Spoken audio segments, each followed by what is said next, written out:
What is up, everybody? Welcome to Crunch Time Afternoon Edition, or for some Central Time Zone, still morning edition of Crunch Time going down. Joined by two of the sharpest minds in the biz, as always. We got Dave Potts. Cheese is good. What up, Cheese? Not too much. Good morning. Weird little, kind of interesting 3-game slate, but I mean it's only 3 games. But I don't know. I'm intrigued by its weirdness. Okay, all right. I'm up for. I mean, if it's going to be 3 games, it might as well be weird. We don't want it to be a normal, boring one. We got Tim as well. Tim, what's happening, bud? I'm just getting over my hamburger and hot dog hangover that I've had for the last couple days. I don't feel amazing. Hey, let's just pause and let me jump in here immediately. The last time I saw you, it was like semi midday, and you were like, "Well, I've already had 6 hamburgers today." What ended up happening the rest of that day? I wonder. I think I was only able to manage like maybe 2.5 more. I didn't feel. I'll be honest with you, I didn't feel very well. But then the next day, I was rooting for double digits for sure. The next day was actually the 4th, and then I had more hamburgers and hot dogs. So the last 2 days have not been great for my well-being. Let's put it that way. So I was hosting a party, and my wife got all the hot dogs and all the hamburgers, and somebody else brought hamburgers. So now I just have 40 hamburger patties chilling in my fridge, uncooked, that I need to do something with. So I will soon have the hamburger hangover as well. Maybe a hamburger eating contest. Tim, are you in? If you'd asked me 2 days ago, I would have said yes. I mean, we're going to give you credit for what you've already done. Like you don't have to start over. All we're right. counting your 8. Then maybe. All right. Well, I'll see if I can compete because it's like the only food I have in my house. So I'm going to be just eating hot dogs routinely and religiously. But hey, the people are not here for hot dogs and hamburger takes. They're here for MLB DFS. And specifically, Cloaked Mistborn says we need the weather updates. They're here for some weather. There's 2 games with the chance of a delay. And there's not a whole hell of a lot I can say beyond that. When you have games that are played in the afternoon, a lot of times these games are starting right as storms are popping up or even before the storms pop up. And that's the case today in Washington. There's already some storms bubbling up. I think there's a legitimate chance for a delay. And then in Detroit, there's nothing happening yet, but forecast models are showing that this afternoon there's going to be some storms popping up in the general area. I cannot tell you if they're going to end up over the ballpark or not. I've got both games as a chance for a delay. And like, I think you just have to eat that, right? Like, I don't know if there's anything you do about it, right, Cheese? Yeah, I mean, it's 3 games. And what's kind of weird is like we already have the chalk pitchers are already in the 1 game that doesn't have the weather concerns. Oh, well, that's good. But it does make me no less interested, I guess I'll say. Like, I'm not going to start fading pitchers on a 3-game slate when those are the only possible ways to get different anyway. So there's nothing to really overthink about it. Yeah. Jared says, which one has the higher chance of a delay? He says Detroit or Milwaukee, but I assume he means the games in Detroit or the game in Washington. I suppose the answer is Washington just because there's more storms right now around Washington, whereas Detroit, I don't even know if any storms are going to pop up in Detroit. There's nothing happening right now, but models show that there could be storms. So I guess I'll go Washington, but there's also, like, just looking at Washington, there's nothing immediate. It's not as if there's a storm about to move in. But yeah, I think that Washington has the more likely chance of a delay. Wouldn't even be shocked if they late started because they're Washington. They do weird stuff. That's it, though, as far as weather goes. So let's talk about the slate in general. And Cheese, you mentioned it's 3 games. There's only so many moves you can make, but let's talk about pitchers here. Okay. So the only 2, I don't even want to say good pitchers. Like the chalk pitchers are Freddie Peralta and Marcus Stroman. Freddie Peralta is sometimes good. Like, if there's a pitcher who can be like DFS good, it's Freddie Peralta. We've seen the kind of the usual thing from him. He's inconsistent and he allows power, but he can get 10 strikeouts when he's on. You can kind of say the same thing for Mackenzie Gore, but he's also the only pitcher on this slate who's facing a good offense. What makes this slate weird, when I said it's a weird little slate, like we have like 5 of the worst offenses in the league on this slate, really, depending on where you put the Cubs. The Cubs are kind of could go either way, but in general, the Reds are kind of a good offense in their own weird little way. But then like the A's, the Tigers, the Nationals, and the Brewers are all like bottom 5 or 6 offenses in the league. And yet they're still going to end up kind of chalky because it's what the slate is, which is what makes it weird. So back to the pitching side, I don't really fantastically love Freddie Peralta chalk against a team with some power. Like he's clearly, if you were playing cash games on a 3-game slate, I would personally never do that, even if I did play cash. But if you are, just play Peralta. Like it would be overthinking it not to. I would just go ahead and pair him with Marcus Stroman. Just kind of overspend for a guy who's pretty good. My issue with Gore, other than the weather and the matchup, is he had a blister on his pitching hand in the last start. Those things can come back in a hurry. And it does bother me. So kind of combining the fact he's a little wild to begin with, he's facing the one good offense on the slate, and maybe there's some concern with a blister on his pitching hand. I actually prefer Michael Lorenzen as the kind of nonsense cheap guy. Because I don't want to just be all in on Stroman and Peralta, because I really want to play Cubs and Brewer stacks to be different. So officially, I'll rank them Peralta, Stroman, Lorenzen, Gore. And that's it. I wouldn't yell at you if you wanted to play Hogan Harris, but I do not. And same with Brandon Williamson. Like, to me, that's just not necessary, and you don't need the salary. So I'm done with those top 4. But I mean, those guys are playing, as you mentioned, trash offenses. Like I feel like we target whoever's pitching against Detroit every day. Like that's something we try to do, right? Yeah. But except that every offense other than the Reds is a trash offense. So you don't need. That makes sense. You have Marcus Stroman against a trash offense, and I think Michael Lorenzen is enough better than Harris and Williamson that I would just play him. Gotcha. Very good. All right. And just to reiterate that, Detroit has the highest team total on the board, which is very, very strange, right? Yeah. So it's kind of like a little bit nervous. Weird is the word for sure. Yeah, slate's very strange. Yeah, like I would be out on Hogan Harris, but he could get you there because Detroit is awful. But they do have the highest Vegas implied team total. Wow. Okay. Interesting. Well, let's see what your plans are here for pitching, Tim. So I am not playing cash games on this slate. I'm just going to wait for the main slate to play cash. I'm just going to play one single entry team on both sites. But if you were to play cash, Freddie Peralta 100% on both sites.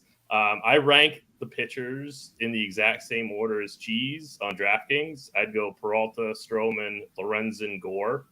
I think I'm looking at our ownership, and Lorenzen's, I mean, everyone's going to be somewhat owned, but it's not exactly huge ownership. Like we got Peralta at 65%, Stroman at 42%, and then Lorenzen's at 37%. So, I mean, I think that Lorenzen's a pretty decent pivot off of either Peralta or Stroman. I'm with Cheese. I'm a little bit worried about Mackenzie Gore. And like Cheese said, he's the only one going up against a real powerhouse offense. So if Gore is going to be 30%, I'd much rather play a slightly higher owned Lorenzen. Gotcha. All right. Let's talk about some of the bats. I suppose we got to play something, right? We got to stack something up, Tim. What is your favorite here?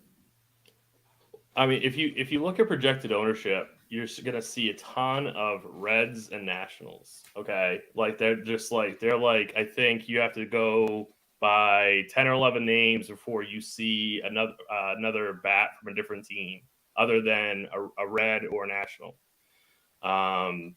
Absolutely.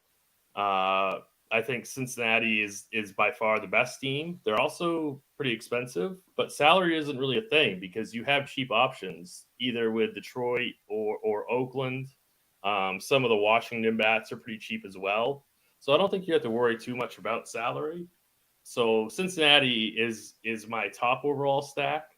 I'm curious to see where the field comes in with Detroit. Like I mentioned, they do have the highest implied team total, and I don't think they're going to have carried that much ownership other than guys like maybe Spencer Torkelson and Matt Vierling. So if you want to take shots on some of these, I don't know, cheaper, kind of like not so guys that don't project so well, like Javi Baez or Andy Ibanez, Kerry Carpenter, like they're not going to be unowned, but they're going to be lower owned than the Nationals and the Reds. So Cincinnati, Washington are definitely like the more quote unquote optimal plays. But I think Detroit is going to go under owned on the slate. So I kind of like them for like a larger field setting. Okay, very good. Cheese, your thoughts here stack wise? You're muted. Still got the remnants of the cough, so I'm trying to mute at the opportune times. Yeah, a very similar thought. Like most of the ownership is going to be in the Reds Nationals game.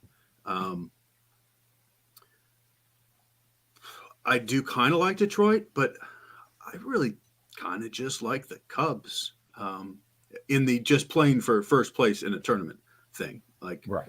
Optimally, I agree with Cincinnati, Washington, and then Detroit as being the air quotes top three teams. But if I only had one lineup today, it would have a Cub stack for sure. Peralta's a power prone pitcher.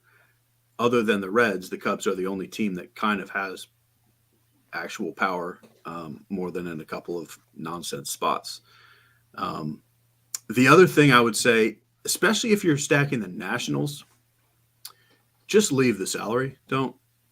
If you go like with a National stack, even if it's Peralta and or Stroman, it's too easy to just fill in the last spots with Ellie De La Cruz and McLean and Steer, like, and fill out your salary. Like, if you're making more than a couple lineups, you should have some crazy amounts of salary left, because that's really the only way to do it without just having the same lineup as everyone.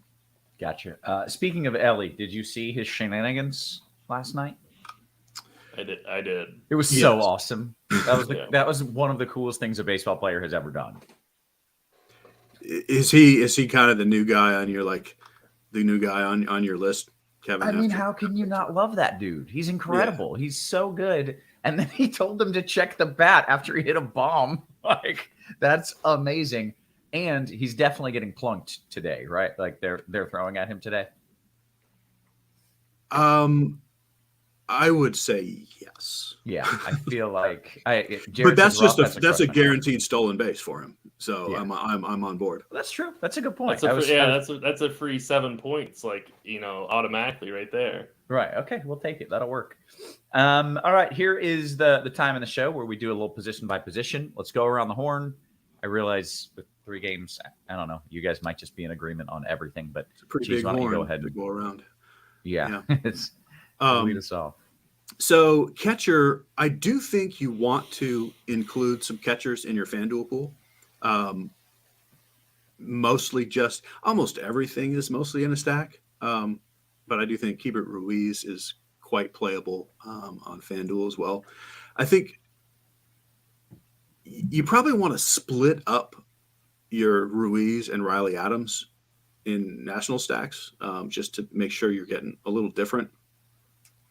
I also very much like the idea of playing Eric Haas in the outfield along with a national stack, just because like anything you can do to keep some upside while being a little different is worthwhile on this slate. But other than those Nationals guys, there's really no one to particularly like at catcher. Okay. Tim? Yeah, I would definitely agree that the Washington catchers would be the top priority on both sites. And also, don't forget about Jan Gomes, like Cheese mentioned. These Cubs bats are going to go very, very low owned because Peralta is going to be so highly owned. Okay. I'll take us right over to first base. Sure, First base please. a little bit more interesting. On DraftKings, Spencer Steer is really expensive. I'm not totally convinced he's going to be that popular. Like, I think if you're going to be paying up for a Cincinnati bat, it's going to be like McLean, India, and our guy Ellie De La Cruz. So I think Spencer Steer could end up being a somewhat contrarian play on DraftKings, at least at 5,700. He's also outfield eligible. Joey Meneses on both sites, I think, would be like your quote optimal play. He's 3,400 on DraftKings. And then Spencer Torkelson would be my other choice. Everybody else would just be a part of my stack. Okay. Very good. Cheese, your thoughts at first? I do like Torkelson quite a bit, I guess.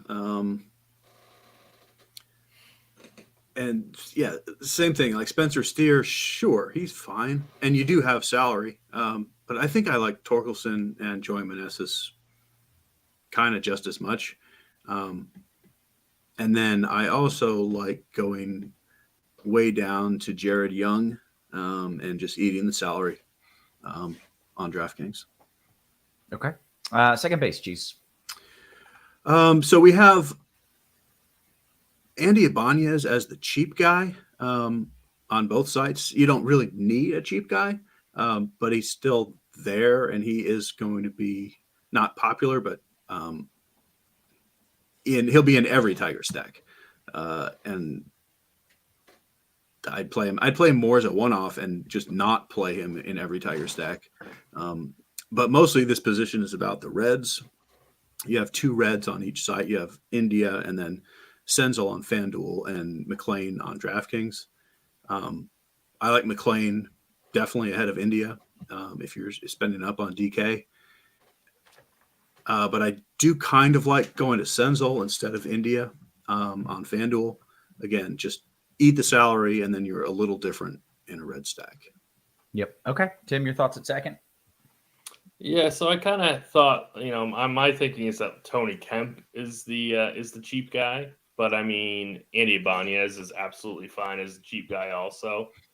I'm with Cheese. Matt McLean would be the top spend priority at second base on DraftKings. India is fine as well.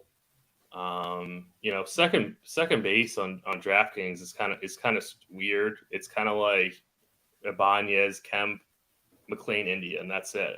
All these other guys to me are not guys that I really have any interest in rostering unless you're like making like 150 teams. On FanDuel, it's a little bit more interesting because you have guys like Nick Senzel, who is outfield, second base, and third base eligible.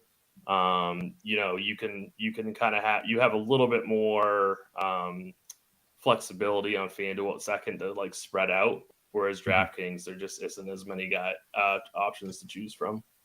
Gotcha. All right. Tony says, is pitching safe in the Tigers game? I don't want to use the word safe. There's going to be some storms popping up, and they very well may end up over the ballpark. Right now, it's quiet in Detroit. It is not quiet around Washington. There's a bunch of thunderstorms kind of all around the ballpark. So I think you have a slightly better chance of a delay, or just a straight up better chance of a delay in Washington. But both games have a legitimate shot of a delay. Tim, why don't you take me to third base? So Candelario on both sites, in my opinion, is probably the optimal play. He is pretty affordable. We want to attack Brandon Williamson. It's a good game to get exposure to. Kevin Newman on DraftKings. I don't really ever like recommending Kevin Newman, but he is 2,700 on DraftKings, and he is batting leadoff. And of course, we do have Ellie De La Cruz, who's third base shortstop on DraftKings, and he would be your spend up option. Not too much different on FanDuel, except for Andy Ibanez is third base eligible also, and so is Nick Senzel. So again, you have a little bit more freedom to kind of get a couple more players into your player pool. Okay, nice. Cheese, your thoughts? Yeah, part of what makes a slate weird is when Candelario is like maybe the most popular player on a slate, and that's weird in and of itself. I do like him. I think he's the best play, but that's some weird chalk, right? I don't think you need to even know much about baseball to hear Candelario chalk is kind of weird. I like going to the Cubs here with Morel and Patrick Wisdom to be very different with upside.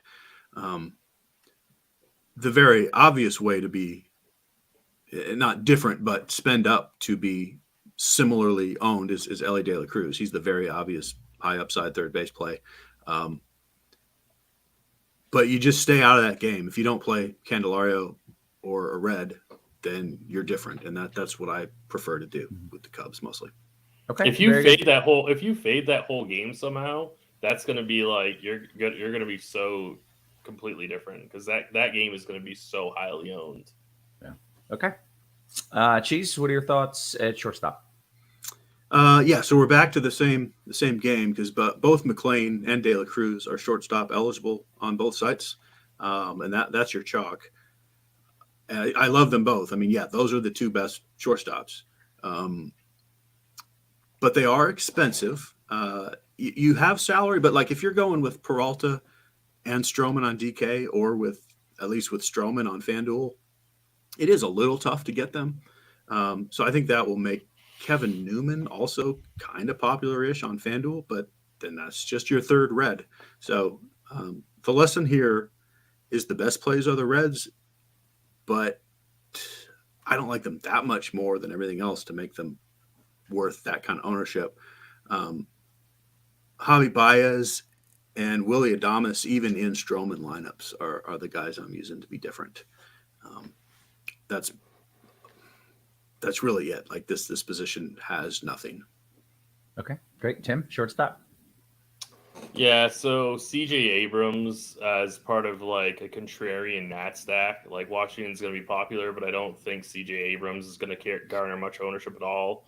Well, Willie Adames is really cheap on FanDuel, and I think he's still playable even on DraftKings at 4,400. I think due to the fact that Stroman's going to be pretty popular, I don't think this Brewers team is going to be very popular. And for the record, I don't love the Brewers, but I mean to get pieces of them here and there. Willie Adames would be that like kind of one-off piece that I would like the most. Okay, outfield. Yeah, so it's gonna be guys like Lane Thomas, which seems so weird, especially at $5,300. Like he's gonna be extremely popular. Lane Thomas is gonna be very, very popular. Guys like Stone Garrett at 2,600 is going to be very, very popular. Going back to what she said of how kind of weird this slate is, like these guys being chalk is very strange. I wonder what kind of odds you could have gotten like preseason on $5,300 chalk Lane Thomas at any point this season. Exactly. Some salary saving pieces that make a little bit more sense to me would be a guy like Matt Vierling. I think that he is going to be popular, but I think he warrants that price tag. I don't feel like that's weird to pay like $3,500 for him on DraftKings.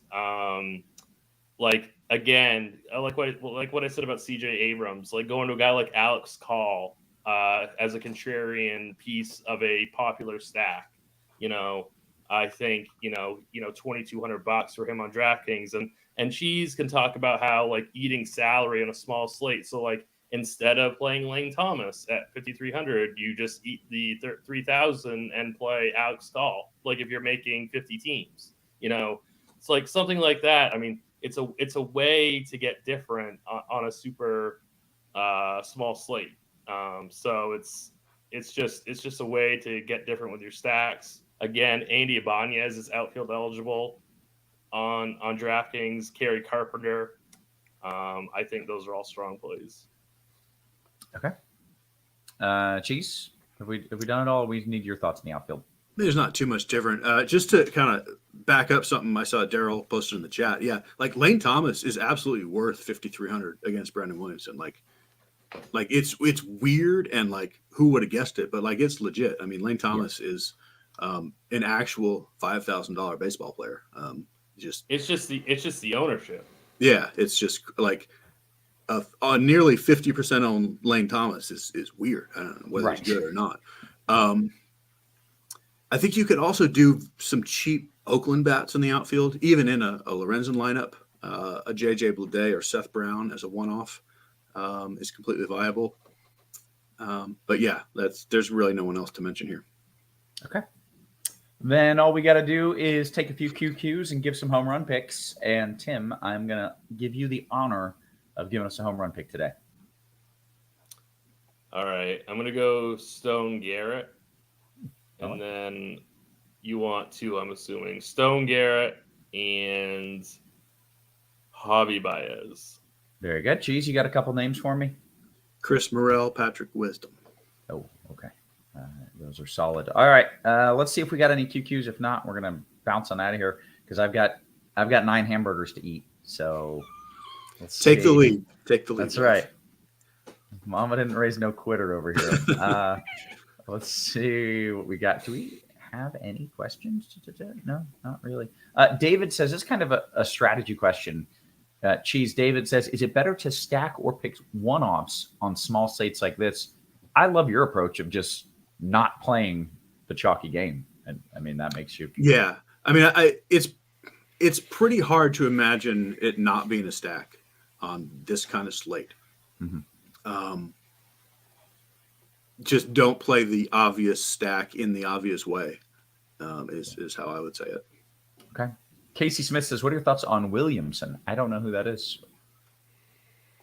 He's the pitcher for the Reds that everyone's going to be attacking. Gotcha. On this slate, I don't hate it. I'd be curious to hear what Cheese says, but I don't hate that. I don't think it wins, but I think it's I think you could do it. Cheese, any? I mean, it's such a nonsense slate. Like, you're allowed to do whatever you want. I don't want to play a terrible pitcher on any slate, and he is a terrible pitcher. But, I mean, he can just accidentally luck into 15 DK points with batted balls. So, sure. I mean, like officially, the guy has hit 20 DK points one time in his entire life, and he's hit 6 innings one time in his entire life. That's just what it is, and you don't need the salary. So it's a weird long shot. Yeah. All right. That's fair. Guys, we have taken all the questions. We have talked to all the food, talked to all the players. I think it is time to bounce on out of here. Keep in mind, we're going to be back again later on today because, we got the whole split slate thing going on. Also worth noting, this show is sponsored by Fanduel. Stall as I get my Fanduel read ready. This show is sponsored by the one and only Fanduel. Of course, we absolutely love what Fanduel's doing for us. Make sure you sign up for the Fanduel Sportsbook if you're in a legal sports betting state. Take advantage of their awesome bonus offer. New customers bet $20, get $200 in bonus bets. Terms and conditions apply. Hit us with a little thumbs up for free content here. Yep. Give us a little. Yep. There we go. Hit that thumbs up for us. We will be back later on today. So for Cheese, for Tim, for our wonderful production crew, always working hard behind the scenes. Guys, we appreciate you. We love it. And we'll catch you later today. You have been crunched.